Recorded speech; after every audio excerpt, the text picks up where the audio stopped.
அஸ்ஸலாமு அலைக்கும் வரஹ்மத்துல்லாஹி வபரகாத்துஹு. ஜீவராசிகள் மீது இரக்கப்படுதல். அல்லாஹுடைய தூதர் ஸல்லல்லாஹு அலைஹி வஸல்லம் அவர்கள் ஓர் ஒட்டகையை கடந்து சென்றார்கள். அதன் முதுகு வயிற்றுடன் ஒட்டியிருந்தது. இவ்வாறு பேச முடியாத மிருகங்கள் விஷயத்தில் அல்லாஹுவை பயந்து கொள்ளுங்கள், அவை நல்ல நிலையில் இருக்கும்போது அவைகள் மீது சவாரி செய்யுங்கள். இந்த செய்தி ஸஹ்ல் இப்னு ஹன்ஸலா ரலியல்லாஹு அன்ஹு அவர்கள் மூலமாக அறிவிக்கப்பட்டு ஸஹீஹ் அபூ தாவூத் என்ற நூலிலே 2548 என்ற எண்ணிலே பதிவு செய்யப்பட்டிருக்கிறது. அல்லாஹுடைய தூதர் ஸல்லல்லாஹு அலைஹி வஸல்லம் அவர்கள் கூறினார்கள், செழிப்பான காலத்தில் பயணம் செய்தால் பசுமையான பூமியில் ஒட்டகங்களுக்குரிய பங்கை மேய்ச்சலை கொடுத்து விடுங்கள். வறட்சியான காலத்தில் பயணம் செய்தால் ஒட்டகங்களை துரிதமாக செலுத்துங்கள்.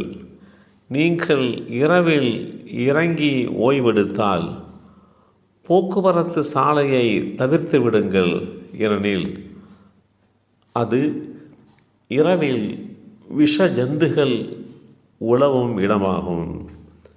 இந்த செய்தி அபூ ஹுரைரா ரலியல்லாஹு அன்ஹு அவர்கள் மூலமாக அறிவிக்கப்பட்டு ஸஹீஹ் முஸ்லிமில் 3891 என்ற எண்ணிலே பதிவு செய்யப்பட்டிருக்கிறது. அல்லாஹுடைய தூதர் ஸல்லல்லாஹு அலைஹி வஸல்லம் அவர்கள் புற்கள் நிறைந்த பசுமையான இடங்களில் மெதுவாக செல்ல வேண்டும். காரணம், நாம் பயணிக்கும் கால்நடைகளுக்கு தீனி கிடைப்பதற்கு ஒரு வாய்ப்பாக அமையும். அதன் மூலம் அவைகள் தன்னுடைய பசியை தீர்த்து கொள்ளும். பொதுவாக நமக்கான சிறந்த உணவை பார்க்கின்ற போது அதை உண்ண வேண்டும் என்று நாம் ஆசைப்படுகிறோம். அதே ஆசையும் தேட்டமும் நமக்கிருப்பதை போன்றே மற்ற ஜீவராசிகளுக்கும் இருக்கும்.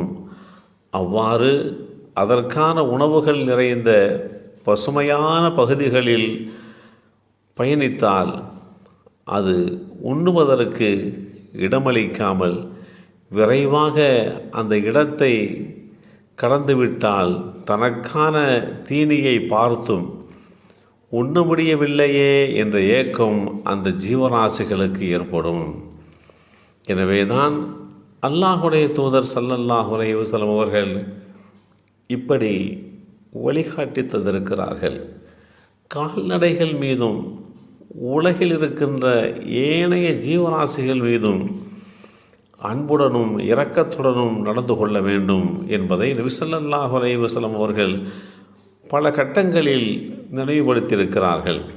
பயணிப்பவர்கள் கூட எப்போது பயணம் செய்ய வேண்டிய தேவை ஏற்படுகிறதோ அப்போது மட்டும் அதன் மீது ஏறி அமர வேண்டும்.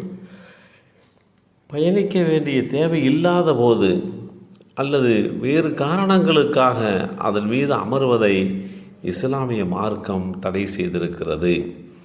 கடுமையான கோடை காலம்.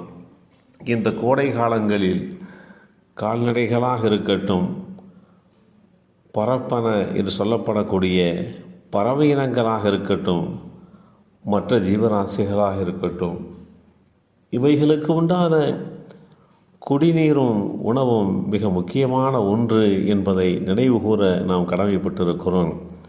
எனவே நம்மால் முடிந்த அளவுக்கு பறவைகளுக்கு தண்ணீர் வைத்து அவைகளுடைய தாகங்கள் தீர்ப்பதற்கு வழிவகை செய்ய வேண்டும். தாம் பராமரித்து வருகின்ற வளர்த்து வருகின்ற அந்த கால்நடைகளுக்கு முறையாக குடிப்பதற்கு உண்டான தண்ணீரையும் உண்ணுவதற்கு தேவையான தீனியையும் கொடுத்து அவைகளோடு இரக்கத்தோடும் நல்ல சிந்தனையோடும் நடந்து கொள்ள வேண்டும் என்று இஸ்லாம் வழிகாட்டி தருகின்றது. எல்லாம் வல்ல அல்லாஹ் அனைத்து ஜீவராசிகள் மீதும் இரக்கப்படுகின்ற நல்லோர்களாக நம் அனைவரையும் ஆக்கி வைப்பானாக. அஸ்ஸலாமு அலைக்கும் வரஹ்மத்துல்லாஹி வபரகாத்துஹு.